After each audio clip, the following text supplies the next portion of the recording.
अस्सलाम वालेकुम, क्या हाल है। तो भाई साइंटिस्ट जो है वो थोड़ा बहुत हैरान हो गया है क्योंकि इनकी रिसर्च जो अभी बीच में रिसर्च हुई उसमें ये पता लगा है कि इंसान के जिस्म में जो सेल बनते हैं उनका जो है वो एक मैथमेटिकल तरीका होता है, यानी कि एक फार्मूले के तौर पे, एक मैथमेटिकल तौर पे वो बनते हैं आउट ऑफ नोवेयर। यानी कि ऐसे ही बिना वजह किसी का सेल बड़ा नहीं होगा, किसी का सेल छोटा नहीं होगा, बल्कि इनका जो है एक तरतीब होती है, एक पूरा जो है वो तरतीब से चलते हैं। ये इनको पता लगा है, और ये किस तरह पता लगा वो आपको मैं इस वीडियो में बताऊँगा। तो रिसर्चर्स ने क्या किया, उन्होंने जो है वो 1200 अलग अलग जो है ग्रुप्स, यानी कि वो बंदे जिनकी उम्र 70, 10, 50, 60, 70, 80 इस तरह की उम्र के बंदों की जो है वो बहुत से जो है वो सेल लिए, उनका जो है खून लिया, उनका डीएनए लिया, और उनके जो है वो सेल काउंट जो है वो उन्होंने गिने। उन्होंने सेल काउंट्स गिने ताकि उनको ये पता लग जाए कि इनके सेल्स किस तरह बनते हैं, किस तरह इनके ग्रुप्स बनते हैं और इनका क्या हिसाब होता है। तो साइंटिस्ट ने इसके लिए क्या किया, साइंटिस्ट ने इसके लिए डेटा सेट लिया 1200 अलग अलग ग्रुप्स के बंदों का, जिनकी उम्रें भी वो अलग अलग थी, मास भी अलग अलग था,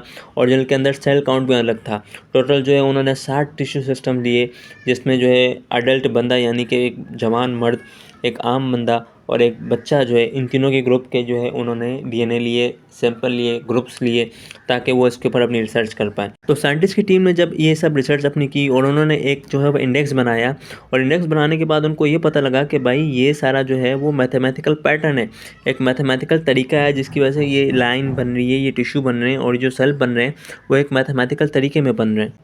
उन्होंने ये कहा कि भाई पहली बार हमें जो है वो एक सिस्टमेटिकली ये पता लग गया कि एक टिश्यू का साइज़ किस तरह बनता है, एक सेल किस तरह नहीं बनता है, और जो बहुत ही इंपॉर्टेंट टिश्यू होते हैं बंदे के जिस्म में, ऑर्गन होते हैं, वो किस तरह मैथमेटिकल तरीके पे बनते हैं।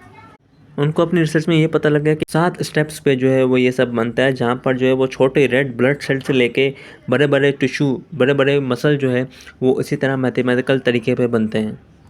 उनको जो है एक इन्वर्स रिलेशनशिप मिला है सेल के साइज़ के ऊपर और उसके अबंडेंस के ऊपर, यानी कि उनको एक ऐसा सिस्टम मिल गया है कि उनको पता लग गया है सेल का साइज़ किस तरह बनता है और किस तरह नहीं बनता है, इसका मैथमेटिकल तरीका क्या है।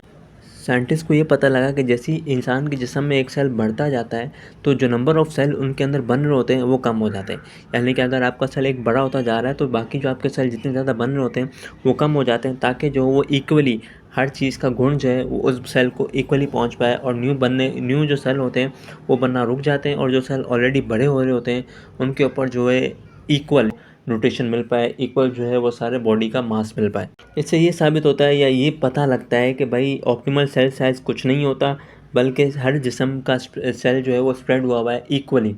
सही, सब कुछ अपने टाइम पे अपने वक्त पे होता है, कोई जो है वो सेल इतने ज़्यादा नहीं बढ़ते, कोई भी ज़्यादा कम नहीं होते, बल्कि जिस्म जो है वो एक मैथमेटिकल फार्मूले पे चलता है। अगर एक सेल बढ़ता जा रहा है तो बाकी जो न्यू सेल आपके होते हैं जितने ज़्यादा बन रहे होते हैं वो थोड़े कम हो जाते हैं, और जो सेल आपके बड़े हो रहे होते हैं उनके ऊपर ज़्यादा ध्यान बॉडी का होता है, ताकि उनको जो है वो इक्वल बायोमास मिले।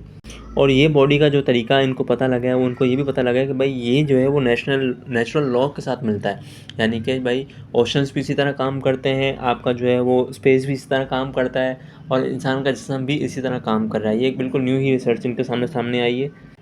तो जैसे उनको ये डेटा मिला है, अब उनके अंदर एक खुशी की न्यू लहर आ गई। उन्होंने कहा कि भाई हमें एक तरीका मिल गया है, एक डेटा सेट मिल गया, एक इंडेक्स मिल गया है कि अब हमें ये पता लग सकता है कि भाई इंसान के जिस्म में ड्रग डेवलपमेंट किस तरह होती है, उसकी मेडिकल डायग्नोस्टिक किस तरह होती है, और उसके अंदर जो बीमारी होती है उसकी प्रोग्रेशन किस तरह होती है। हमें ये पता लग गया कि अगर किसी बंदे के अंदर कोई बीमारी होगी तो हम जो है पता कर पाएंगे कि वो कितना जल्दी बीमारी उसके ऊपर अफेक्ट करेगी, कितना जल्दी वो पहुंच पाएगा। क्योंकि अगर मैथमेटिकल तरीका उसका पता लग गया है तो उनके लिए आसान है कि उनको ये पता लग जाए कि एक बीमारी इंसान के जिस्म के अंदर कितनी देर में, कितनी जल्दी उसके ऊपर अफेक्ट करेगी।